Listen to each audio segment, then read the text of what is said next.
Okay, everybody.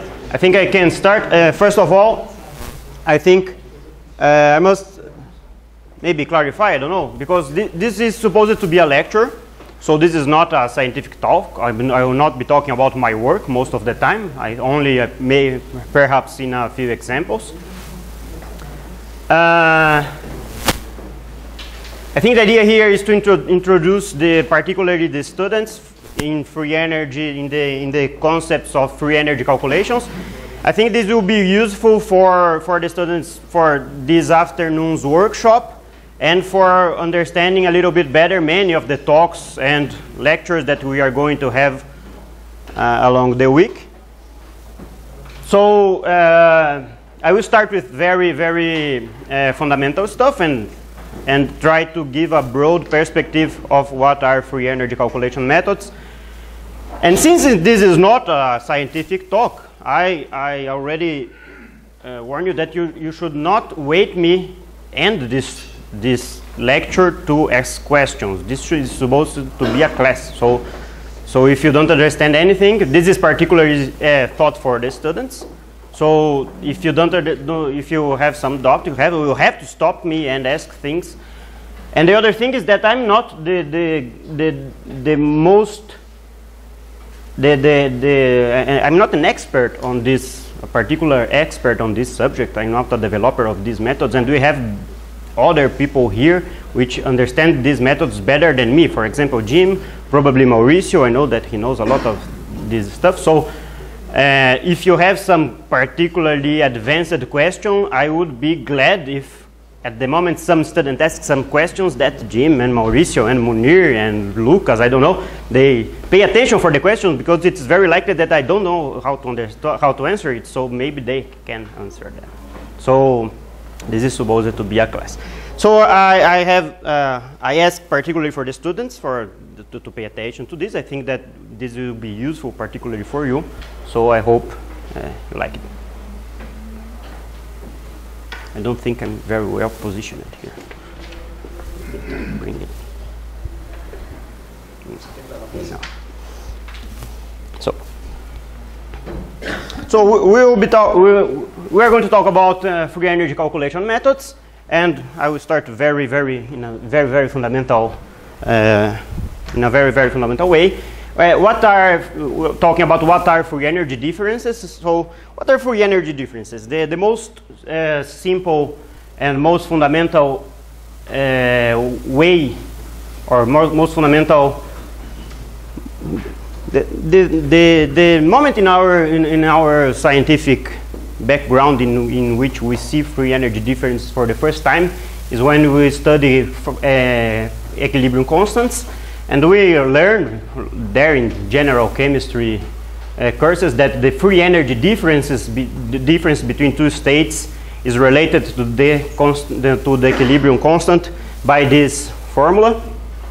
And when we look to what this means that the free energy difference is simply the logarithm of the concentration rate of two species that are present in solution.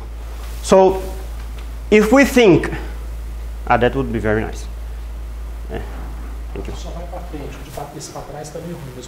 Okay, we are only going forward because the backward button doesn't work. So we started bad. I was trying it, so. So if we look at this concentration rate, this concentration rate, this means that in other words, that if we randomly pick a molecule from the solution we are studying, if the concentration of B is the double of the concentration of A, if we randomly pick a molecule from the solution, we will have a probability of picking a molecule of B, which is the double of the probability of picking a molecule of A.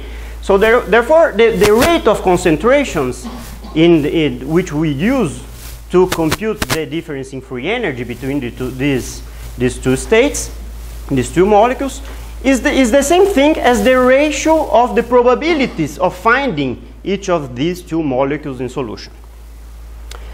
So When we are computing free energies, we are actually computing the relative probability of finding two different states in the system, or two different molecules in the systems. In the system. So the free energy is simply a measure of the relative probability of finding two different molecules in the system, or two different states in the system. In equilibrium, the probability of finding, the relative probability of finding these two states means that we call this the relative thermodynamic stability of these two states. So if one state has the double of the stability of the other state, we have a relative probability of finding it in the system which is larger, and that means a lower free energy because of this negative sign for the state of highest probability. Very well. So there should be no problem in computing these free energy differences between two states, because what we would need to do is to, given our system of interest, it should only be necessary to do a simulation, and this simulation we run this simulation for this system, and the simulation must be done in such a way to allow the conversion between the two systems of the two states of interest. And if the simulation is good enough, you observe in the simulation, like you observe in a solution where you are measuring the equilibrium constant.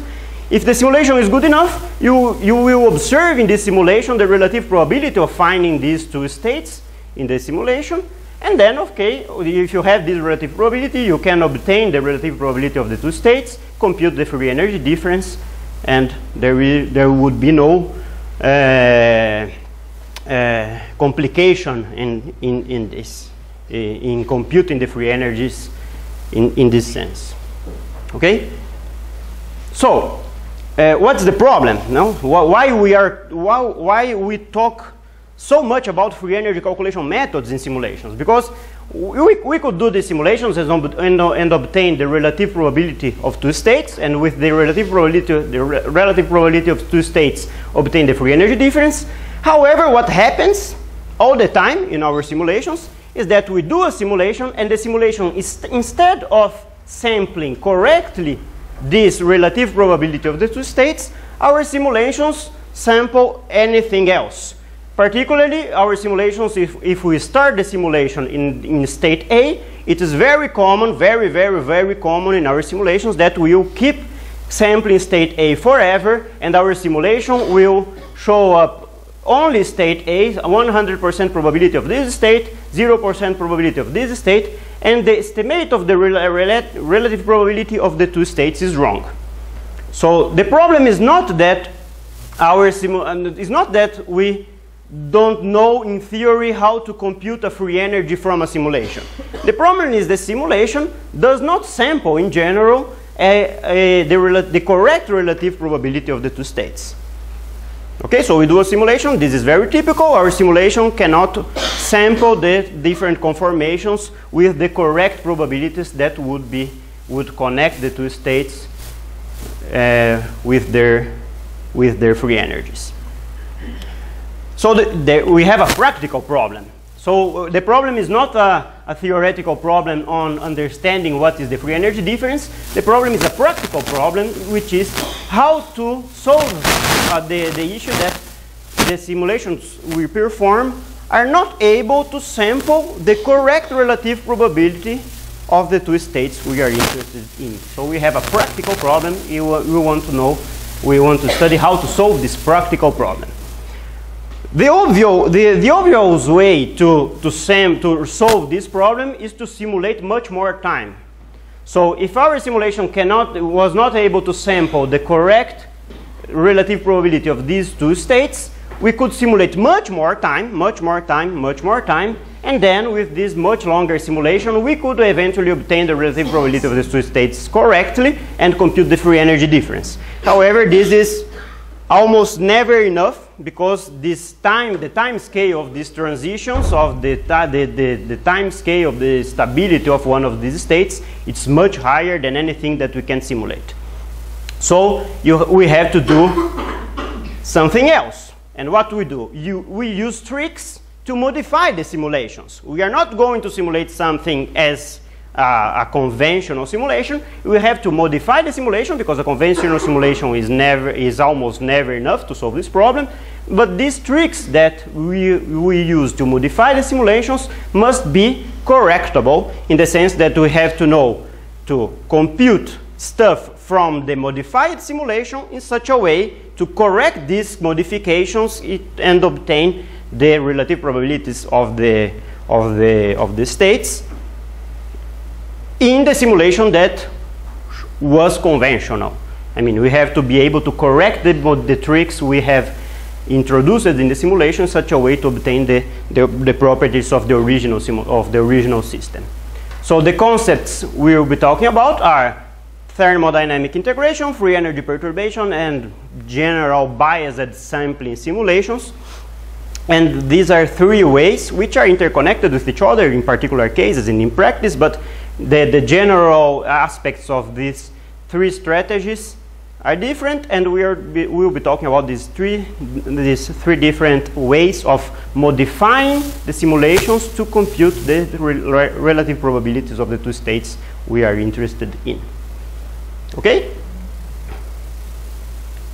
Very well. So the first one is thermodynamic integration. We'll do some formulas, but please stop me if you are not following, particularly because since I'm speaking in English, maybe the emphasis of stuff is not good enough. So in thermodynamic integration, we are thinking about this problem. We have, for example, a conformational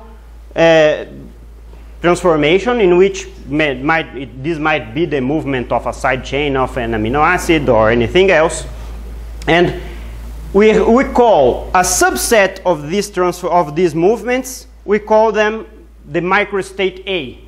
We say that a subset of these movements is state A of our simulation. We call another subset of these conformations state B. And of course, we have all the movements that are possible for this side chain, for example, and this will be the set of all possible movements that the side chain might have. So we know from statistical thermodynamics that the probability of one microstate is the sum over all all conformations which are compatible with this microstate A of the exponential of the energy of these states. Okay? So the probability of this microstate A is the sum over all conformations. This is a sum over all conformations compatible with the microstate A of the exponential of the energy divided by the partition function. The partition function is the sum over all microstates of this same energy. So we define here the free energy of state A as minus kT, the logarithm of the probability of state A over divided by the probability of observing anything. The probability of observing anything is 1. So this is just a definition that we will use along the talk. So the free energy of state A will be defined as minus kT, the logarithm of the probability of state A. And the probability of state A, we must always recall that is the sum over microstates of the exponential of the energy of these states. I will simplify a little bit. Don't worry about this. This is simple, but don't worry about the operations. Simply to say that when the potential energy and the kinetic energy are a sum or are separable, it's easy to show that we can forget about the kinetic energies and compute only potential energies. Okay, so we will substitute in this probability of state A, we will substitute the energies by the potential energies, and this is how we will be talking about the probabilities of states along the talk. Okay, so this is the fundamental formula for the probability of states in statistical thermodynamics. Oh. I'm ready there. Okay. So very well, if that's the probability, we have to compute the free energy difference. The free energy difference is minus kT, the relative probability of the two states. So then, if we have if we simply substitute the probability of one state in the free energy definition, we have, this is the same formula as before, the free energy of state A is minus kT 1 over the partition function times the sum over all states, all conformations compatible with microstate A of the exponential of the potential energy of these states. And what we will do here, in order to introduce the idea of thermodynamic integration, is to compute the derivative of the free energy relative to the reaction coordinate we are thinking about. So let's go. We are thinking about this reaction coordinate, the transformation of state A in state B. So this is the transformation we are trying to study. So let's just, for in order to simplify the notation, think that this reaction coordinate is very simple. It's simply the movement of one particle along a Cartesian coordinate, or the movement of a particle along the x coordinate. So suppose that our transformation is this particle moving along the x coordinate of the system. Okay, so it's very, very, very simple transformation. The displacement of a particle along a Cartesian coordinate. So the free energy of a particular Cartesian coordinate will be the kT logarithm of 1 over the partition function times the sum over all conformations of the system which are compatible with this particular Cartesian coordinate x1, okay, of the exponential of the potential energy of these conformations. Which is this sum? Okay, if given the position x1 of this particle, all other particles of the system might move. So there are many, many, many conformations of the system which are compatible with the position x1 of this particle. So this is the sum we are performing here. Given the position x1 of the particle, there are many, many, many other conformations which are compatible with the position x1 of the particle. We are summing the exponential of the potential energies of all these conformations. Okay? Are you following me, students? Okay? So now what we are going to do? We are going to derive the free energy relative to the position x1, which is our reaction coordinate. So we are going to perform the derivative of this formula. Here we have a logarithm, so the derivative of this formula is 1 over the argument of the logarithm. There is a minus kT here, times the derivative of the argument, so it's 1 over q times the derivative of the exponential. This is an operation, just believe me, it's correct, it's done correctly. Okay, so this is the derivative of the exponential. When we derive the exponential, there is a minus kT that drops down. This minus kT will cancel with this kT, and there is the derivative of the potential energy relative to x1, which will drop out of this, and there is the partition function here, cancels out with this partition function. What we get at the end is this formula, which is 1 over the sum over all the microstates over 1 over the sum of all conformations which are compatible with the coordinate x1 of the system, of the exponential of the potential energy, times the same thing multiplied by the derivative of the potential energy relative to x1. Okay, this is the derivative of this formula, which is the definition of the free energy for a particular reaction coordinate. Now what we see is that here we have the sum, 1 over the sum of 1 over the sum over all microstates, and we can put this sum, this 1 over the sum of all microstates into this sum, because this is a constant factor, and then by putting the ratio between the exponential of one particular configuration of the system over the sum over all microstates of the exponential, this is the same definition as we have talked before of the probability of finding a particular coordinate x1, a particular configuration with coordinate x1 within the, I would like to speak in another language, that's because, yeah, you know, look, the probability of a particular conformation of the system is proportional to the exponential of the potential energy of this system, of this configuration. This is statistical thermodynamics. If you have a particular configuration, this particular configuration of the system, position of the atoms, has a potential energy. So the probability of finding this particular configuration is proportional to this potential, to the exponential of this potential energy. So the probability of finding this particular configuration in the set of all configurations which belong to the state x1 is the exponential of the exponential of the potential energy of this configuration divided by what is the partition function of state A.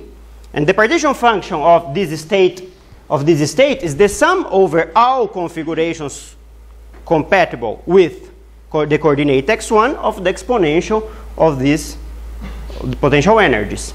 So when we divide this exponential of the potential energy by this sum, what we get is the probability of observing a particular configuration of the system within the set of all configurations of the system which are compatible with the coordinate x1 which we are studying. Okay? Ask me if not, because the emphasis is very important, because in order to understand that. So dividing this by this gets us the probability of finding a particular configuration compatible with state x1, and this is inside the sum, and this is multiplied by the derivative of the potential energy relative to the coordinate x1 for all configurations of the system which are compatible with this coordinate x1. So the sum over all configurations of the system which are compatible with coordinate x1 of the probability of finding this configuration times the derivative of the potential energy relative to this configuration is the average derivative of the potential energy relative to this coordinate, and this average is computed for all configurations which are compatible with state, which are our configuration of the system which are compatible with this coordinate x1. Okay? So let me see if the next slide is more didactical, or if I can talk a little bit more. So it's okay. So you understand this in a more visual way. What are we doing? So suppose that we want to compute the free energy variation along moving this atom in the x coordinate. So suppose that we fix the position of this atom in coordinate x1 equals 0. So suppose that we fix the coordinate of this atom in a particular x position, for example in the origin, and we start to do a simulation. And the simulation is such that this atom is fixed in this particular Cartesian coordinate. Everything else is moving. Everything else is moving. So for each configuration, it is possible to compute which is the derivative of the potential energy for each configuration of the system, which is everything is moving except the coordinate I have fixed. Everything is moving, but given one configuration of this set of configurations my simulation is sampling, I can compute which is the derivative of the potential energy relative to the movements of this atom which I have fixed. So I can compute the derivative of the potential energy relative to the position which is fixed in my simulation. And I can compute this property for all configurations of my system which are being produced by my simulation. So my simulation fixes this atom in a particular position and everything else is moving. For all particular configuration which is being sampled by this simulation, I can compute the derivative of the potential energy relative to the movements of this atom and then compute the average of this derivative of the potential energy. And we have shown in the previous slide with those operations that the average derivative of the potential energy relative to the coordinate which I'm interested in is the derivative of the free energy relative to this same configuration. So perform a simulation with fixed coordinate, compute the average derivative of the potential energy relative to the coordinate, and then this will be the derivative of the free energy relative to this coordinate. So a simulation with x1 fixed allows the computation of the derivative of the free energy. So what we do, we perform multiple simulations with fixed values of the reaction coordinate. So we do a simulation in which the reaction coordinate is fixed in a specific value. So this simulation progresses and samples configurations which are compatible with this specific value of the reaction coordinate. And from this simulation, we can compute the derivative of the free energy in this reaction coordinate. Then we do another simulation in which the reaction coordinate is fixed in a different value. So we move our particle in the system, and then we sample all configurations of the system which are compatible with this new reaction coordinate, and then we can compute the derivative of the free energy in this new reaction coordinate. Then we do again the same thing for the atom fixed in a different reaction coordinate along the reaction coordinate I'm trying to study. So I have multiple simulations with the reaction coordinate which I'm interested in fixed in different values, and then I compute the derivative of the free energy along the reaction coordinate, each of these points being the result of a simulation in which I have computed the average derivative of the potential energy relative to a specific configuration. Given the derivative of the free energy along the reaction coordinate, of course, I can integrate this derivative and obtain the free energy profile, except for a constant which will be the reference state which I'm interested in. Okay, so of course in practice you see examples of this probably many people will talk about, but in practice there are technical differences relative to what I'm talking about, but the general idea is that in thermodynamic integration we perform simulations with fixed values of the reaction coordinate. This is the theoretical idea. So for simulations with fixed values of the reaction coordinate, we are able to compute the derivative of the free energy along this reaction coordinate, and from the derivative of the free energy along the reaction coordinate, we can integrate our derivative to obtain the actual free energy along the reaction coordinate. Okay, do you get the idea? So the fundamental idea is that there is a calculation, an operation, a simple calculation that shows that we can compute the derivative of the free energy from the average derivative of the potential energy along the reaction coordinate for each reaction coordinate. This is the fundamental result that allows us to compute the free energy along the reaction coordinate using simulations in which we fix the reaction coordinate at different values, therefore forcing my system to sample all the values of the reaction coordinate which I'm interested in. Even if my system does not spontaneously go from one state to the other. Now I'm going to fix the reaction coordinate at each of these of the states along this reaction coordinate, and that I will use that simulations with reaction coordinate fixed to recompute the free energy along the reaction coordinate. Okay? This is the general idea of thermodynamic integration. Oops. I think it's interesting to see which are the difference for another free energy calculation method. So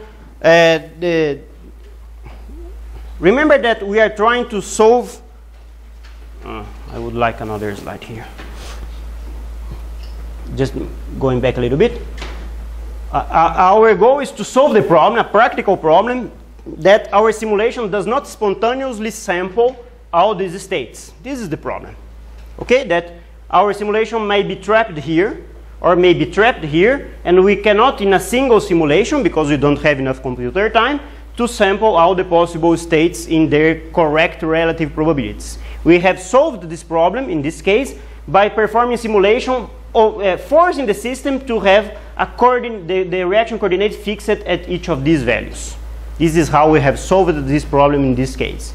And by doing the simulations with fixed reaction coordinates, we are able to compute the derivative of the free energy and then the free energy itself by integrating this derivative.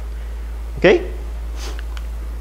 So now the second general way of doing this kind of simulations, which we call free energy perturbation method. So suppose that we want to do now a transformation. The transformation may be anything, okay, but here suppose it is something relatively simple. So methane being transformed into methanol, for example, or I will be using this notation, I think more than the methane and methanol idea, but I think you want to transform a red ball into a green square in a simulation, and this transformation occurs in water. So which is the idea in free energy perturbation method? So let's go. First, we start a simulation with the red ball in water. So we put our red ball in water, which might be a methane molecule or anything else, and the system will evolve. Naturally, all conformations will be sampled, and so on. The solvent will be moving. And we'll do the simulation long enough in order that we think that the simulation sampled every relevant conformation of the solvent. So there are some configurations which will be very unlikely. For example, if this water molecule is overlapped only on the red ball. This will be very unlikely because the energy of that configuration is very high. Anyway, we think that we have performed a simulation which is very long in such a way that every relevant conformation of the solvent was sampled. Let's believe in that. If that's true, we can get this same simulation. We do not have to perform another simulation, and we substitute the red ball by the green square in our simulation. Simply by that, we get the same simulation, the same set of conformations, and we change the red ball by the green square in our simulation. And since we have sampled every configuration of the solvent, the conformations of the solvent are the same. We have sampled every configuration of the solvent, so there are no different configurations to be sampled because we have changed the red ball by the green square. However, since we have performed this modification in the simulation, the energies of each of these configurations changed. Because we have some interaction, we had some interaction of the solvent with the red ball, and now we have a different interaction of this solvent with the green square in each of these configurations of the solvent. So even if the conformations are the same, the probabilities of each of these configurations changed because the interaction of the solute which we are talking about changed in each of these configurations because we changed the solute molecule. However, since we believe every configuration is sampled, we are okay. So recompute which are the relative probabilities of these configurations in the new system in which the solute was changed. Okay? So this is the general idea. We do a simulation with an original molecule. This simulation is long, in such a way that we believe that we have sampled even rare configurations. And then we change this solute by our goal solute, for example, and we recompute all the probabilities in this new set of configurations, because the energies changed when we did this transformation. So what we are doing? So this is the transformation we want to study. We perform a single simulation of the red ball in the solvent, and the probability of each of these configurations, of the probability of state A, which is the red ball, is 1 over the partition function times the sum over all configurations compatible with microstate A of the exponential of the exponential of the energy of these states of state A. State A is the red ball. The relative probability of states A and B is probability of state B over probability of state A is the sum over all configurations compatible with microstate B. Now this would be in principle obtained from a simulation of the green square. These are all configurations compatible with the green square. In principle, one should obtain this from a simulation of the green square. Okay, and this is okay. This is a sum of overall microstate of configurations compatible with the green square of the exponential of the energy of the green square over a sum of all configurations of the red ball, or compatible with the red ball, and of the energy of this red ball in the simulations.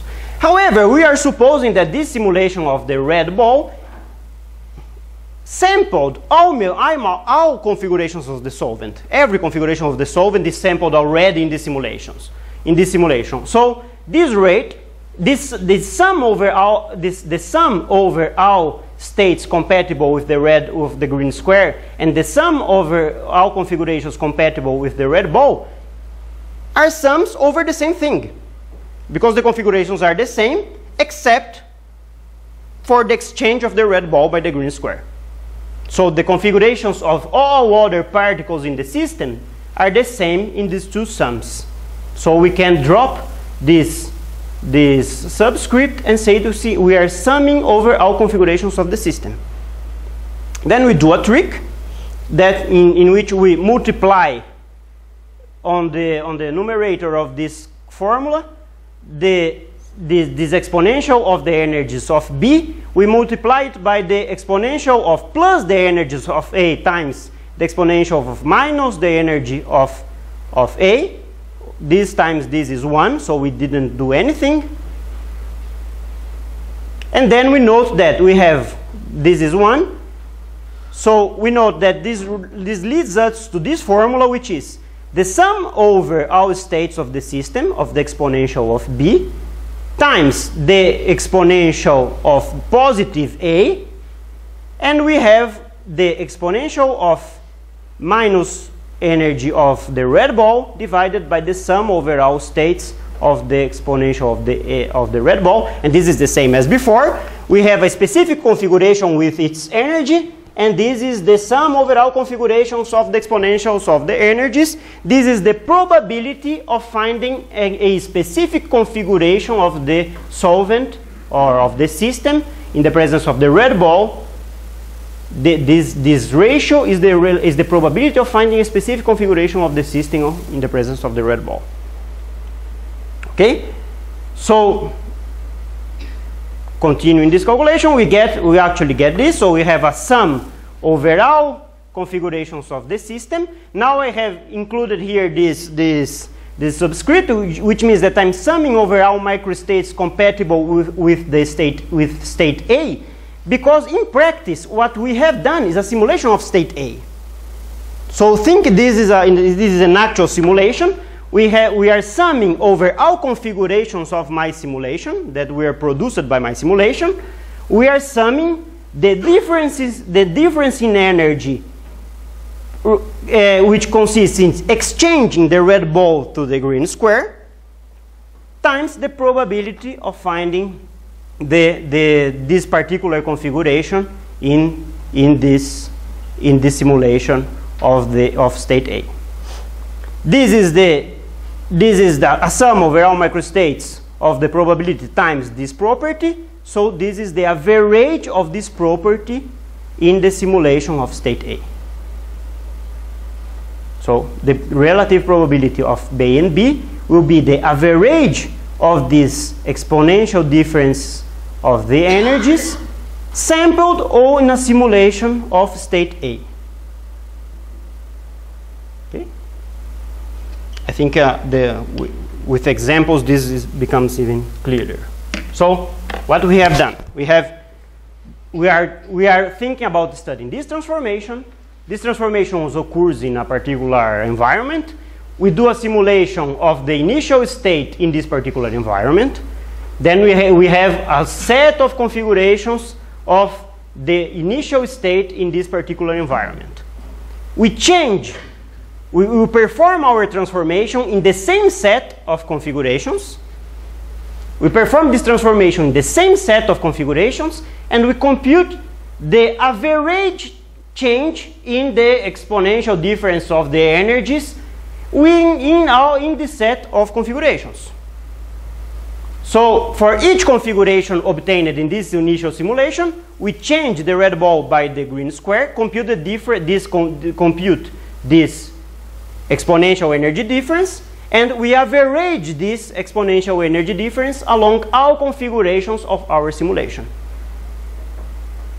This is the way to correct the probabilities of the simulation when we perform the transformation of the red ball to the green square.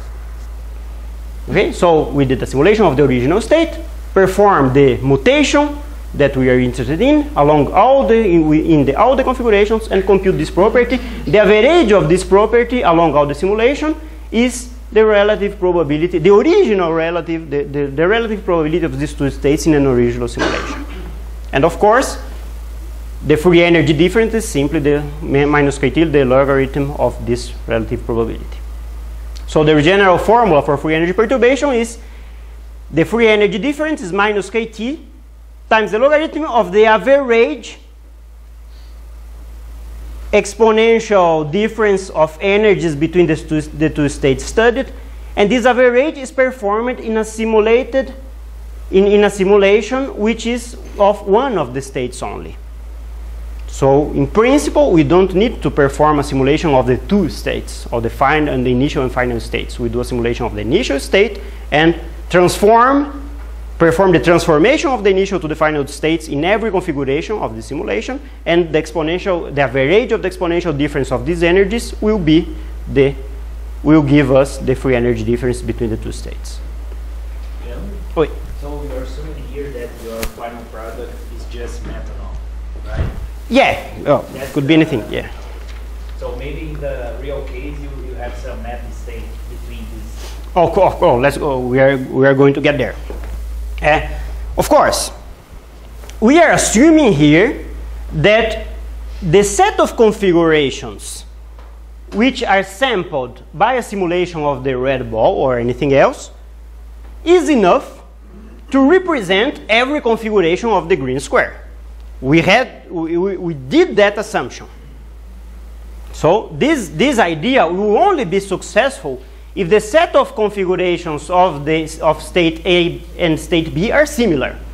If these two states are very different from each other, then the mutation will perturb the configurations in such a way that it is very hard in practice to obtain a simulation of the first state that samples correctly the states of the final state.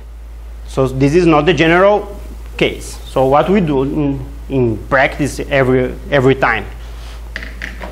In free energy perturbation, what we do, since we have this formula is only valid if the set of configurations of A and B are similar, we are going to perform this transformation. Instead of performing this transformation at once, we are going to perform the transformation by steps in which each of the steps is small enough such that the approximation of the the approximation thought when computing this formula can be thought to be correct in every of these states, in every of these small transformations that are leading my initial state to my final state by steps.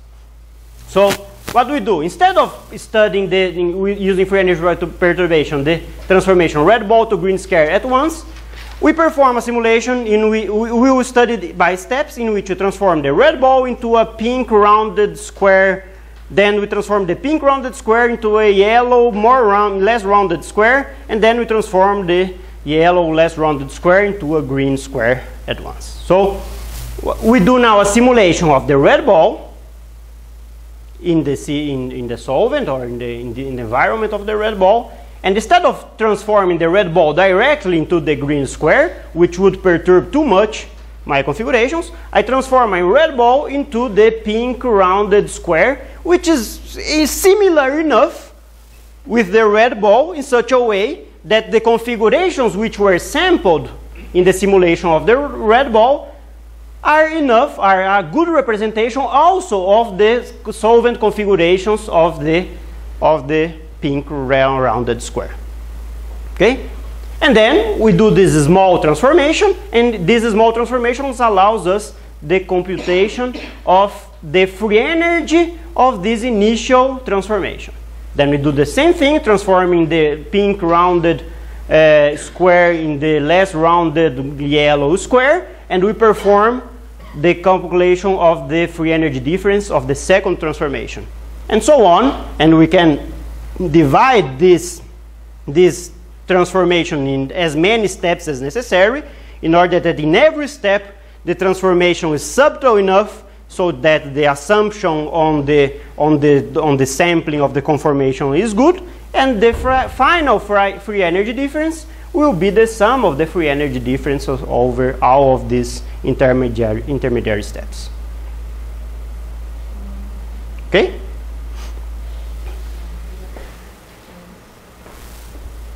Wow. Okay. I'm not obligated to talk everything. So for example, I'll give you an example of that. Only very briefly. Suppose that we want to transform in a peptide, we want to transform an alanine to a tyrosine, for example. These side chains are very dissimilar. They are not very similar to each other. So if we perform a simulation of the alanine residue, certainly the solvent configurations of which solvate the alanine residue will not be representative of the solvent configurations of the tyrosine residue, because there will be every conformation of the alanine residue sampled in the simulation will have, for instance, water molecules in these positions, and these positions should not have any water molecule in the presence of the tyrosine. So certainly the approximation is bad for a transformation done in one step from here to here. And what we do, what it's done in practice, this is one way of doing free energy perturbation in practice, is to do a simulation in which the potential energy of the system, instead of being computed as the potential energy of the alanine or the potential energy of the tyrosine, the potential energy of the system will be computed as a combination of the interactions of the environment with the alanine and the interactions of the environment with the tyrosine. Which kind of combination? So we define that the new potential energy of the system is a sum of a parameter lambda times the interactions times the potential energy computed with the tyrosine plus 1 minus lambda times the potential energy of the system computed with the alanine. And this parameter lambda will be between 0 and 1, and will be varied between 0 and 1 with steps delta lambda. So what does that mean? That means that the first simulation I perform will have, for example, lambda equals 1. And in this case, lambda equals 1 will mean that the potential energy is identical to the potential energy of system 2. which can be the tyrosine or the alanine or anything else. And okay, that would be exactly a simulation of the alanine, for example. However, I do a step delta lambda. This delta lambda can be, I don't know, times to 10 to minus 5, or let's say 1% or 0.01. So this delta lambda will, for example, if it is 0.01, that means that a second simulation will be such that we will have 99.99 times V2 plus 0.01 times V1. So the second simulation will have a potential energy which will be a combination of the alanine and the tyrosine, except that this combination is much in favor of the alanine. So you transform the alanine in the tyrosine by making the alanine disappear gradually in the simulation, and the tyrosine will appear gradually in the same simulation, in a set of simulations actually, because for each step delta lambda you are performing a new simulation, and you compute for each step delta lambda this is the equation that results from this. So for each step delta lambda, you can compute the free energy difference associated with this small transformation. The first transformation being transforming a full alanine into a 99% alanine, 1% tyrosine. The second transformation being transforming a 99% alanine, 1% tyrosine into a 98% alanine, 2% tyrosine, and so on along the 100 steps that will take you from the original to the final state of this you are interested in. So you can compute multiple steps, the free energy difference within each of these multiple steps, and then the total free energy will be the sum over all your steps of the free energy difference of each step. Okay? This is the essential concept of free energy perturbation. So I'll be very brief here. This is an example that Mariana, my student, is working on. She will present something about this on the hands-on in this afternoon. So this is a xylanase, and there are a lot of mutations in this xylanase that increase the thermal stability of this protein. So for example, there is a serine that is mutated into proline, and there is a threonine that is mutated into phenylalanine, and so on. And these mutations increase the thermal stability of the protein, and it's interesting to understand how the thermodynamics of each of these mutations separately, and free energy perturbation is a technique which is adequate for that. I won't enter into detail because otherwise we will take too long time, but what we do is what I was describing. We have to perform these transformations, for example, the transformation alanine to tyrosine in many steps. We have to do that in the folded state and also in the unfolded state of the protein.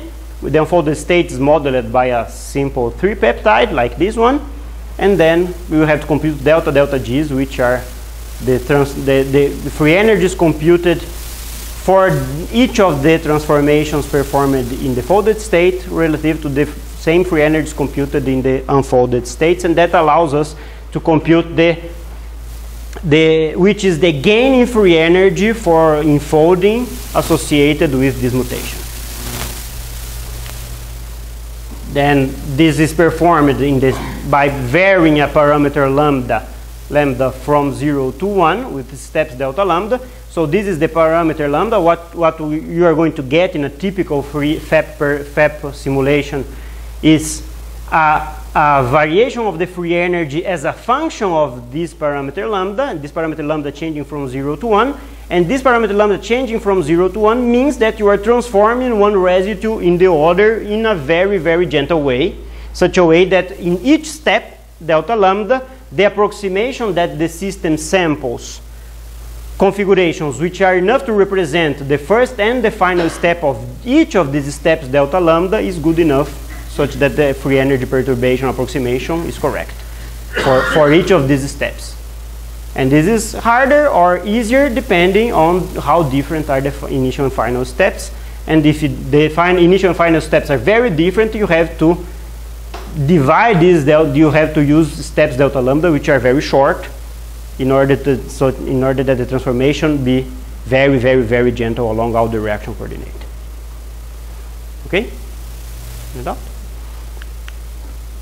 So this is the same, and it doesn't matter. So now at least we are already almost at lunchtime, but I think we are a little bit late. But anyway, it's okay. Yeah. The red and the green, the red and the black line is you went back and forth. Yeah. In this case, it's a good idea to do that. Okay. So in this plot, we have performed it's generally what we do. It's not mandatory from theory, but it's a good idea in practice. It's a good idea to perform simulations for the reaction in the forward sense. That means transforming this, in this case, threonine to phenylalanine, and do the same calculation performing the transformation in the backward sense. And this is a way to validate the result, because if you get different profiles in each of these directions, it means that you have a sampling problem. Yeah. Do you mind going back a few slides? No. Yes, I meant because the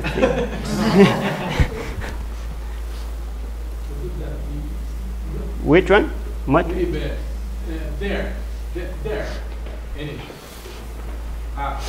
It's like you saying, instead of simulating, getting solvent configurations in the presence of the red ball, you could have done the same thing, getting solvent configurations in the presence of the square. Yeah, it's exactly the same thing. So I could have done the simulation in the presence of the green square, and then the difference in energy would be would be A, so this will be minus the same thing, and the result will be the same. It will be the same. So you can do the simulation, you can do these calculations in both directions, and actually one does that in order to validate the quality. Is one of the ways to validate the quality of the calculation we are performing, because they must be, the results must be the same. Okay. Yeah. Cool. Going forward several slides. With that I'm okay. Yeah.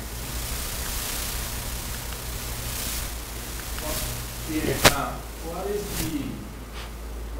is that anything special about that? Yeah. This is a technical thing. Is that this was performed with an AMD, and by default in an AMD, this transformation is performed in such a way that the electrostatic interactions are disappeared, and only after the electrostatic interactions are disappeared, the van der Waals interactions are disappeared. So half of this is I don't know which one is which, but half of this is electrostatic interactions being changed, and the other half is the van der Waals interactions being changed. So that's because there is a different profile in the kink. Temper with the van der Waals after tempering with the electrostatic. Yeah. For all this. Yeah. Yeah, there are a lot of technical details in how to perform this in such a way to, particularly in the extremes, when one molecule needs to start appearing. There are a lot of technical details in how to do that in order to not introduce instabilities in the simulation. But this is not a rule. Other programs don't do this choice of changing the electrostatics then the van der Waals or vice versa. This is not a particular rule of the computations. Is there? Yeah. Come on. Is there any corrections regarding the internal part of the change residues? Like they have different atoms, for instance. Yeah. Okay. So this is a good question. That's why you have to, for any calculation of this kind, we have to do the same transformation in the folded state and in the unfolded state, and we have always to compute delta free energy differences, because the internal part is it will be included in this free energy difference, but it doesn't make any physical sense, because in a practical, in reality, you are not disappearing a residue and appearing another residue. In practice, we should have the side chain of one residue leaving the protein to be something physical, and the side chain of the new residue being substituting this residue in the protein also in a physical manner.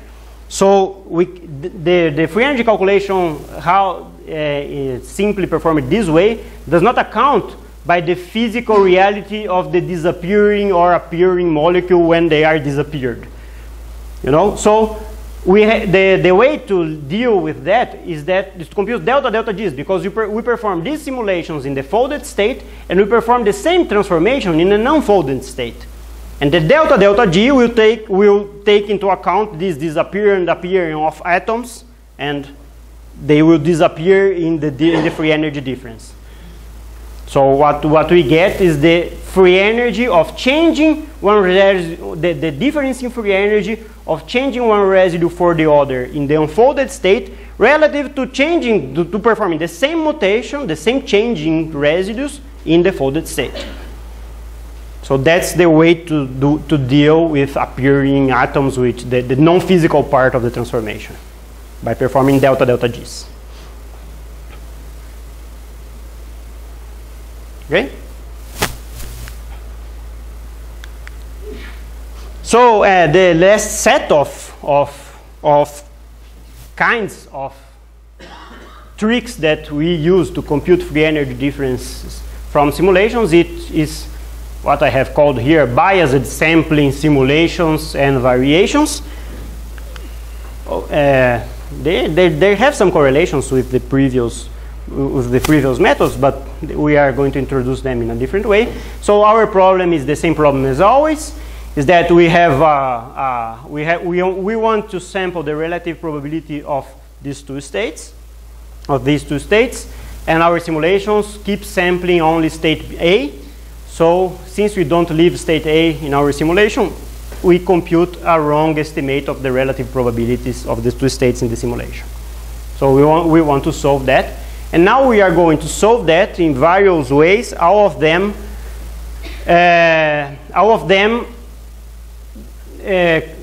considering the introduction of external potentials in the simulation in such a way to induce the transformation from one state to the other.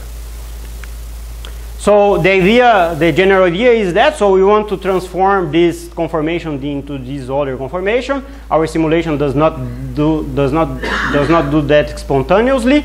So for example, if I want to sample this point, which is not sampled by the simulation gets trapped here and doesn't even reach this point in my free energy barrier, what I do is to add to my simulation an external potential which has a minimum in this new reaction coordinate which I want to sample. So if I sum now this new potential to my system, the actual potential that's going to be simulated is the sum of the red curve with the blue curve, which is this black curve. Now my new simulation will be trapped here, not anymore in this basin, but in this new basin, which is the basin that is introduced by adding this new potential to the simulation. So I will perform a simulation in the biased potential. In the biased potential, meaning I will perform a simulation in this black potential, which is not the original potential. It's a potential which was deformed by the introduction of this external potential. And how can this be useful? This can be useful if we know how to, given the sampling of this simulation which was perturbed, if we know how to fix this perturbation and compute the original probabilities without the perturbation from the perturbed simulation, that will be useful to compute the free energy difference. Let's see how that's done. So, okay. So here we have our simulation. The original probabilities, the original probability of our given reaction coordinate is proportional to the sum over all configurations which belong to this reaction coordinate of the exponential of the potential energy. And now we add to our simulation an external potential for every coordinate for every reaction coordinate. Now the potential is perturbed. We changed the potential in which the simulation will be performed, so the probability of the reaction of each reaction coordinate changes. Changes in such a way it continues to be proportional to the exponential of the potential energy of this reaction coordinate, but the potential energy of this reaction coordinate is now changed by the perturbing factor. So the potential energy changed from V to V plus V prime, and this now results in a different probability of obtaining this reaction coordinate in our system. Since we are summing over every coordinate which is compatible with this particular reaction coordinate, this perturbation is the same for every term of this sum. You see, we are talking about that we are saying that we have introduced it into my simulation an external potential which has a specific value for each of the points along my reaction coordinate. So given the reaction, a specific point in the reaction coordinate, the perturbation is the same. So the exponential of the perturbation can be put out of this sum, because this term is constant for every configuration compatible with the reaction coordinate I'm working with. So this is an operation, believe me. So this this is the sum over all configurations compatible with this reaction coordinate of the exponential of the potential energy, and this is the same sum which is here. So this is proportional to the original probability of this reaction coordinate. So the probability of this reaction coordinate in the perturbed potential is proportional to the perturbation, to the exponential of the perturbation times the probability in the original potential. So if we divide the probabilities in two different reaction coordinates in the new potential, because this is the prime, we'll have this for one of the reaction coordinates over the same thing over the other reaction coordinate, and what we get is that the probabilities in the perturbed potential are equal to the probabilities in the original potential, not perturbed potential, times the exponential of the differences in differences in potential energy introduced by the perturbation. So let's review that. So what we had is a simulation that was not able to sample correctly the configurations.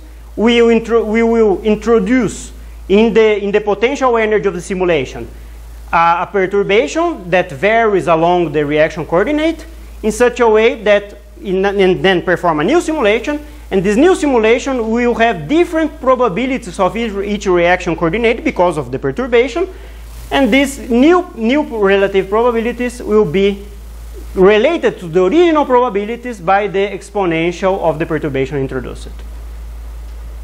Then if this relative probability can be transformed into free energies according to the definition of the free energy, and if we do this operation, we get the free energy in the non-perturbed potential is the free energy in the perturbed potential minus the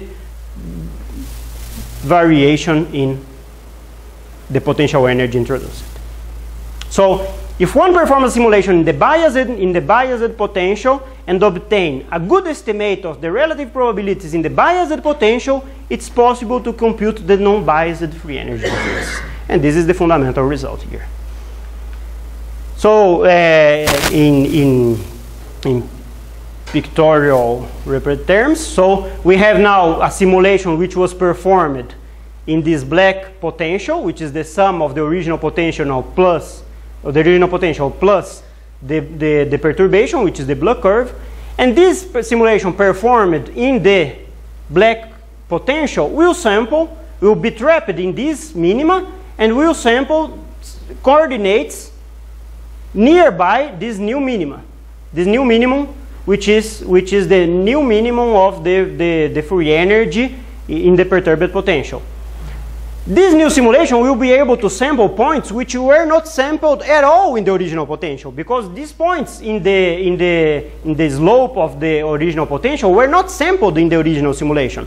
But now they will be sampled, and we can compute the relative probability of obtaining this reaction coordinate and this reaction coordinate, which are both being sampled in the perturbed potential.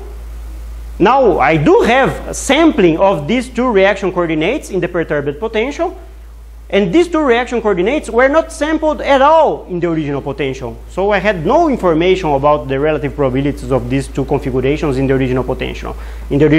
Now I have a perturbed potential in which there is sampling of these two reaction coordinates. I can compute the relative probability of these two reaction coordinates and obtain one of the differences in free energy between two reaction coordinates along my original reaction coordinate. So what do I do is to add this perturbation for a lot of different reaction coordinates along my total reaction coordinate. So if I introduce this first perturbation will allow me to sample the reaction coordinates we are near this minimum. Then I do another simulation in which I perform a perturbation in a different point of the reaction coordinate, and this will allow the sampling of the conformations near this minimum. And then a different perturbation which will allow me the sampling of conformation near this minimum, and so on. If I do this various times in such a way that the sampling overlaps between these different configurations, if I perform these simulations in such a way that every window, every perturbation overlaps with the nearby perturbation, I can compute these free energy differences between vicinal points along all the reaction coordinate, and then obtain the full free energy profile. This is the kind of stuff that's called umbrella sampling, with a lot of other technical details. Okay? Can we get the idea? So in biased sampling, so there are two other techniques that I like to mention here. These are kind of biased sampling techniques. So imagine that we have this transformation. Let's give a huge step towards obtaining the free energy, which would mean, imagine that you have this transformation. This is the free energy profile of the transformation. We have the problem we always have, that the simulation only samples one of the conformations. And let's suppose that we add to the simulation a perturbation which is exactly the opposite of the free energy profile. Let's suppose that we do that. Let's suppose that we know which is this free energy profile, and we add a potential energy to the system which is exactly the opposite of the free energy profile. In that case, the perturbed potential will be flat, totally flat. And if the perturbed potential is totally flat, in the perturbed potential, the free energy difference between every conformation is 0, because there is no free energy difference between any of the conformations. So suppose if I know how to do this, I can simply I know that the free energy difference at the perturbed potential is 0. So the free energy difference of the original potential will be the free energy difference of the perturbed potential minus the perturbation, which is the formula we have already talked about. But in this case, the free energy difference in the perturbed potential is 0 along all the reaction coordinate, and then this means that the free energy difference is minus the perturbation introduced. So if I knew the free energy profile, it would be easy to add a potential energy which counteracts exactly the free energy profile to obtain a simulation which samples every conformation with the same probability and obtain the free energy difference from the perturbation. Of course, this is not useful at all, because if I knew which was the potential to be added here, I would have no problem, because it was simply a question of computing the free energy differences. So the thing is that I don't know which is this profile. So I have no idea which would be the perturbation that I should introduce in this system in such a way that G becomes constant. In principle, I don't know how to perturb my system in such a way to make all my states in the simulation become equally probable. That's what we're talking about. So how can I do that? I can invent ways to try to do that. So one of the ways to try to do that is, let's think that I start my simulation in the original potential. This is my original potential. And my simulation in the original potential samples only this minimum. And I start my simulation and I observe that my simulation doesn't leave this minimum. And I say, okay, since my simulation does not leave this point, I will add a perturbation in my system at this point to make it move from here. Then I add a small perturbation. In this case, I draw a Gaussian perturbation in this point. And this perturbation will make my system leave this minimum and start to sample, for example, this region or this region, which are now the two minimum of the free energies. Because with this perturbation added, this minimum became less probable, less likely to be sampled, and now the sampling will be majority in this point and this point. So okay, I do a new simulation. I continue my simulation with this perturbed potential, and I observe that my system is now sampling this region, and my system is trapped here, so I will add a perturbation at this point. So I add a perturbation at the new point, which is being preferentially sampled. And now my system will drop from here to here. And then I realize that's happening, and then I add a perturbation here. And I go and I continue adding perturbations to my system at the positions which my system is sampling preferentially. So if my system gets trapped in a position, I add a perturbation that moves my system from that position. Then it will get trapped elsewhere in a different place, and then I add a perturbation in this new different place. And then it will get trapped in another place, and then I add a perturbation in this place, and so on. And finally, if at some moment I realize that after adding all my perturbations, I realize that the probability of finding any configuration along my reaction coordinate is constant now, so my system starts diffusing along my reaction coordinate perturbed by these multiple perturbations. When I end this process, I know that if the probability is constant along the reaction coordinate, the perturbation I have introduced is the perturbation from which I can compute the free energy difference. Okay? And this kind of simulation is called metadynamics. And it's a kind of, so this is a plot of a bidimensional simulation of metadynamics. You see, the system starts trapped here, then you start perturbing, and then it gets trapped somewhere else, and blah, blah, blah, and so on. And at some point, you have perturbed enough your system in such a way that all the configurations along the reaction coordinate are more or less equally probable, and then you know that the free energy of your system along the reaction coordinate is the opposite of the perturbation that was introduced. But this moment is exactly when you put the...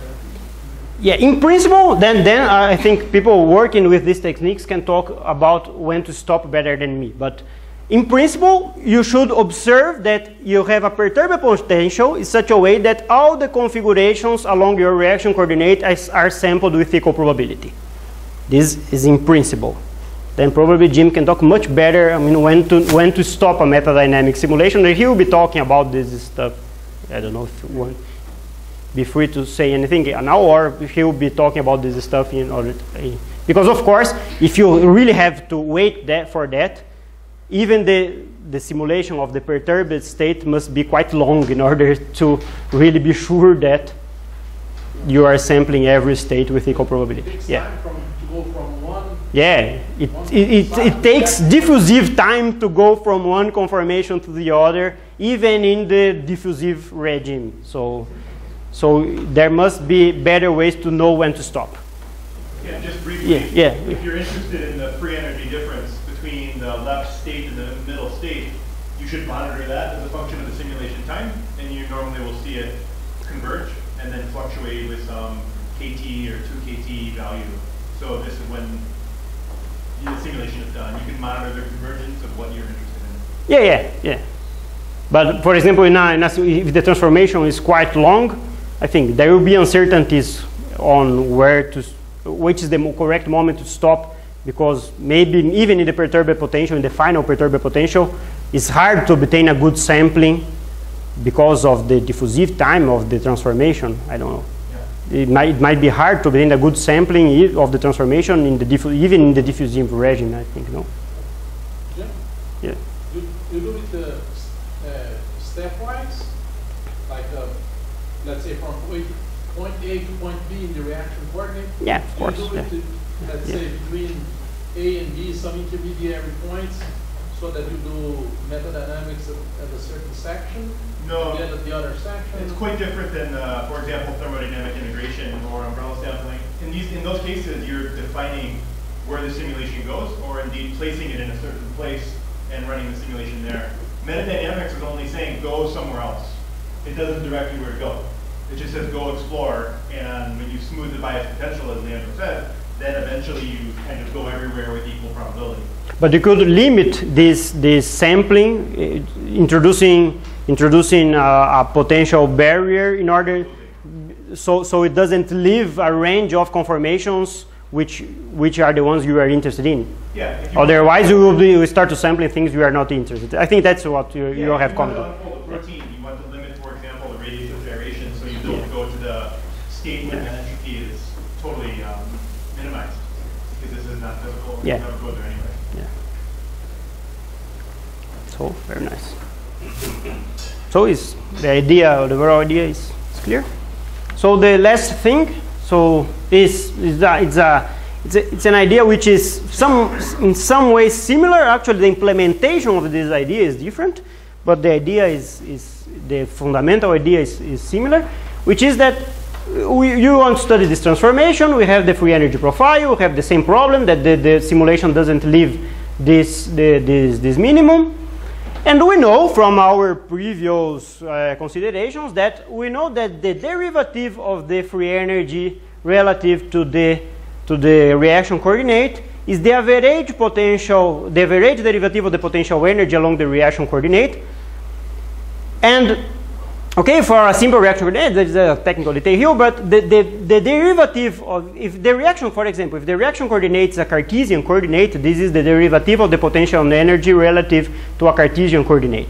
And in that case, the derivative of the potential energy relative to a Cartesian coordinate is minus the force. No? The force is minus the derivative, the gradient of the potential energy. So we note that the average derivative of the potential energy along the reaction coordinate can be associated with minus the force that the system is feeling in this reaction coordinate. Actually, they are essentially the same thing. So we know that we can compute the derivative of the free energy along a reaction coordinate, and if we know how to compute the derivative of the free energy along the reaction coordinate, we could integrate this derivative to obtain the free energy and add this free energy to the original potential to obtain a flat potential. So we are going to understand in the next slide what I'm talking about. So if we had a good estimate of the derivative of the free energy, we can subtract it from the average force. In the previous slide, we are saying that we are obtaining a good estimate of the potential energy and adding perturbations, potential energy perturbations that counteract the potential energy of the system.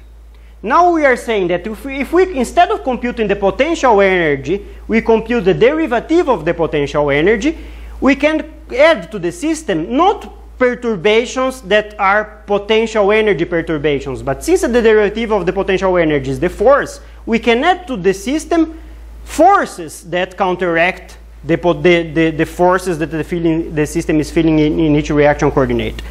because of this. So if we get stuck here, I think the next slide is that. So if our simulation is stuck here, but it samples many times this position in this coordinate, this coordinate of the simulation is sampled many times.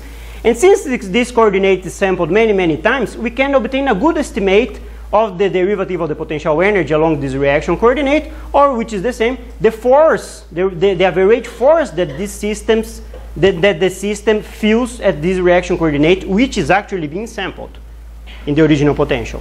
So the system is trapped here.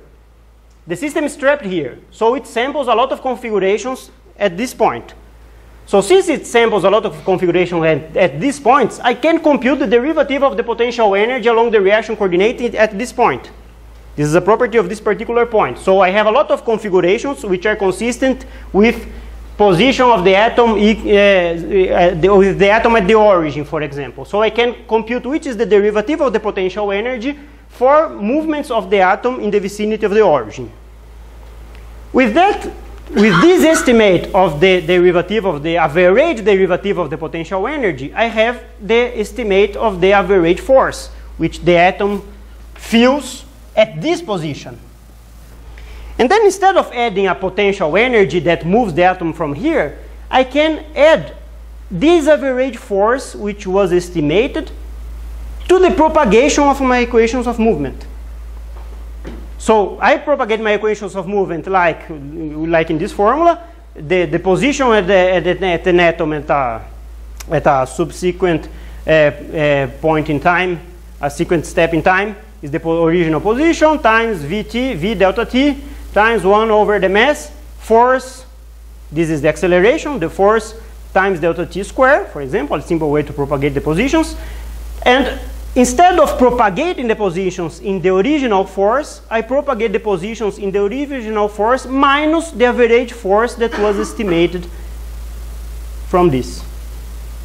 So what I change in my simulation is not adding explicitly a new potential. What I change in my simulation is adding to the propagation of the equations of motions minus the average force of the points which I have already sampled. So if the minus the average force is well estimated, and this can be well estimated whenever your simulation doesn't leave this minimum, for example, I can have a good estimate of the average force at this point because my simulation doesn't leave this point. The average if this minus average force is well estimated, at some point I will add at every point along the reaction coordinate an average force to the propagation for my trajectory, which will counter-interact the forces that are actually acting in the system. So if the average force is well estimated for every position along my reaction coordinate, there will be no acceleration, there will be no average acceleration anymore in my system, because the average force is being subtracted from the instant force at every time. So the displacement will become diffusive, also diffusive along the reaction coordinate, and the integral of the added force, because the added force is the derivative of the free energy, the integral of the added force will be the free energy profile. The idea is similar to the idea that we have talked before. Similar to method dynamics in such a way that we use the fact that we are sampling a particular region of the phase space. We are trapped there, and we notice that we are trapped there. And in method dynamics, we add a potential energy to the system to leave this point where I'm trapped on, where I'm trapped in. However, in this case, I take advantage from the fact that I'm trapped in this position to compute the average force that the system is feeling along the reaction coordinate at this position. And instead of adding a potential energy, I add minus the average force to the propagation of the trajectory. And that will also provide me a way to escape from this basing of free energy. Then I have to integrate this average force to obtain the free energy profile. This is the kind of technique which is called adaptive biasing forces simulations. I think it's okay, no? There are more stuff to say, but I don't think we can go much further for today. Yeah. How do you compute the average for every reaction coordinate? So, you do it on the flight, because you start your simulation, and your simulation will be trapped here. So, since your simulation is trapped here, you are passing, for example, for a reaction coordinate equals 1.5, let's say, you are trapped in the vicinities of this reaction coordinate.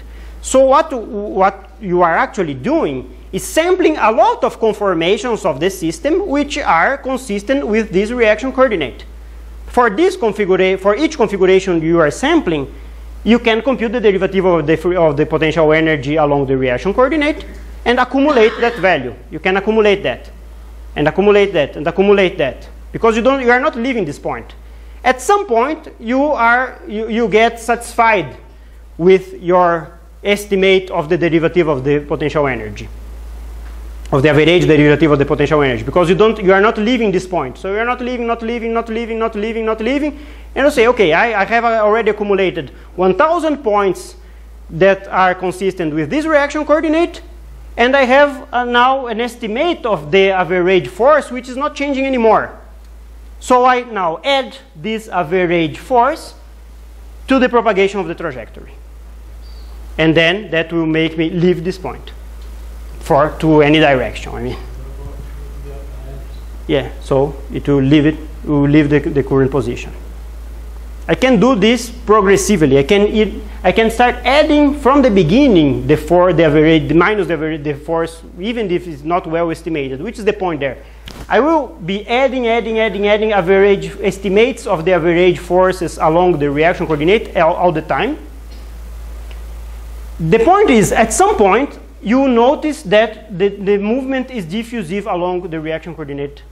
It's completely diffusive along the complete reaction coordinate. It's the same problem as noticing that you have an estimate good enough in metadynamics. At some point, your system should be propagating diffusively along the reaction coordinate.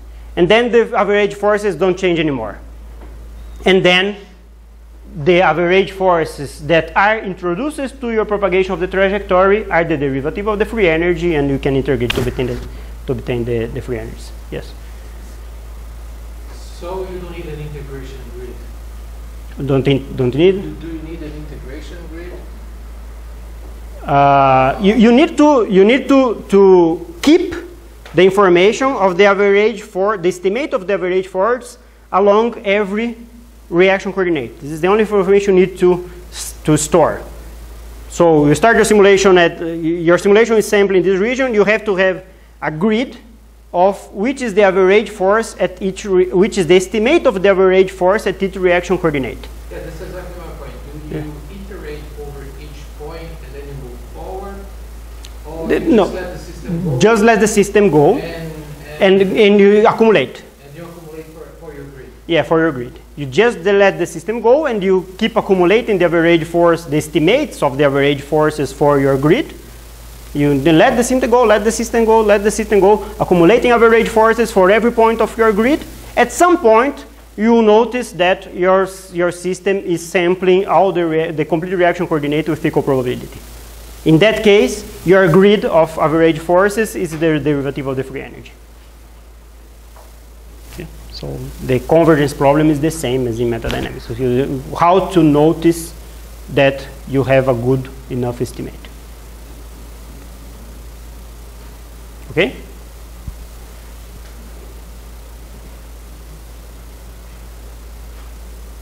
I think I'm okay here. Yeah, I don't want to talk another half hour. I think it's okay. Everybody's hungry. So okay. Let's. As I say, this should be an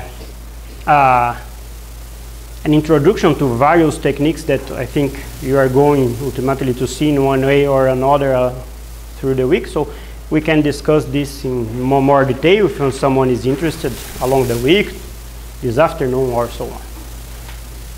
Okay?